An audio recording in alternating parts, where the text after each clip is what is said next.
اس نے گھر سے بھاگنے کا بڑا فیصلہ کر لیا تھا۔ اس فیصلے کا اپنے بوائے فرینڈ کو بتایا۔ وہ خوشی سے چلایا، یہ ہوئی نا محبت۔ گھر سے بھاگنے کے لیے پچھلی رات کا وقت طے پا گیا۔ وہ چوری چھپے اپنے چند ضروری کپڑے اور اپنی چھوٹی موٹی چیزیں بیگ میں پیک کر کے مقررہ وقت کا بے چینی سے انتظار کرنے لگی۔ اس دوران اس کے بوائے فرینڈ کی کال آ گئی اور کہنے لگا، ماں نے کوئی زیور شیور بھی بنایا ہوگا، وہ بھی ہاتھ میں کر لو، مشکل وقت میں کام آئے گا۔ اچھا میں کچھ کرتی ہوں۔ اسے پتا تھا کہ اس کی ماں نے اس کے لیے سونے کے زیورات بنا رکھے تھے۔ وہ ماں کے کمرے سے زیورات نکالنے کی ترکیب سوچنے لگی۔ وقت بہت کم تھا۔ وہ جیسے ہی اپنی ماں کے کمرے کی طرف بڑھی، ماں کمرے کا دروازہ کھول کر باہر آ گئی۔ ایک لمحے کے لیے وہ ماں کو سامنے دیکھ کر سکتے میں آ گئی۔ ارے میری شہزادی، تم اتنی رات گئے جاگتی پھرتی ہو، اور یہ تیار ہو کے کہاں جا رہی ہو؟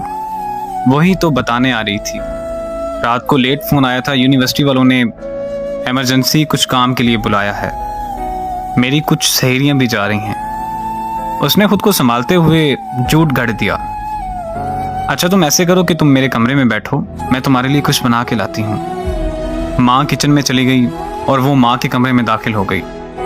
اس نے جلدی سے پیٹی کا دروازہ کھولا اور اس کی نظر سب سے پہلے اپنے لیے بنے لال رنگ کے لہنگے پر پڑی، جو اس کی ماں نے شادی والے دن کے لیے اس کی پسند سے بنوایا تھا۔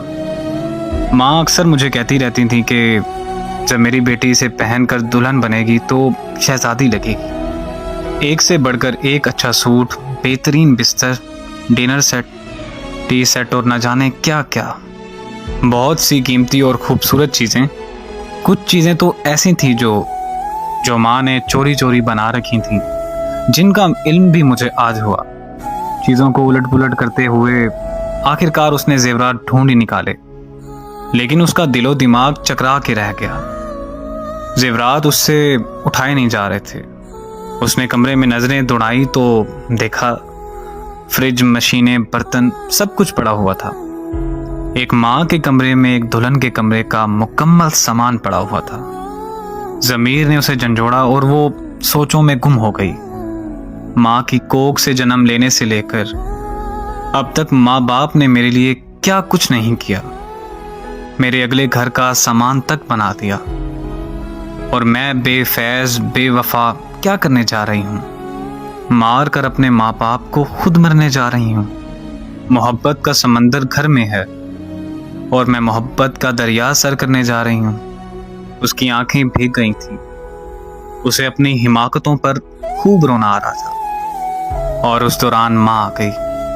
یہ لو میری شہزادی، اپنا پسندیدہ پراٹھا کھاؤ، اتنا سفر ہے یونیورسٹی کا، میری شہزادی کو بھوک لگ جاتی ہوگی۔ ماں کی بات سن کر وہ ماں کے گلے رکھ کر پھوٹ پھوٹ کر روئی۔ ماں نے ماتھا چوم کر آنسو صاف کرتے ہوئے پوچھا، میری شہزادی کیوں رو رہی ہو؟ وہ نظریں چراتے ہوئے کہنے لگی، ماں مجھ سے کتنی محبت کرتی ہو نا۔ یہ بھی کوئی بات ہوئی؟ بھلا ماں سے بڑھ کر کون محبت کر سکتا ہے؟ اس دوران اس کے موبائل کی گھنٹی بار بار بجنے لگی۔ اس نے کال کاٹتے ہوئے میسج لکھا، سوری میں نہیں آ سکتی، اور میں کبھی نہیں آ سکتی۔ یہ جو ماں کی محبت ہوتی ہے نا، یہ محبتوں کی بھی ماں ہوتی ہے۔ اللہ پاک ہر بیٹی کا نصیب اچھا کرے، اور اللہ تعالیٰ سب پر ان کے والدین کا سایہ ہمیشہ سلامت رکھے، آمین۔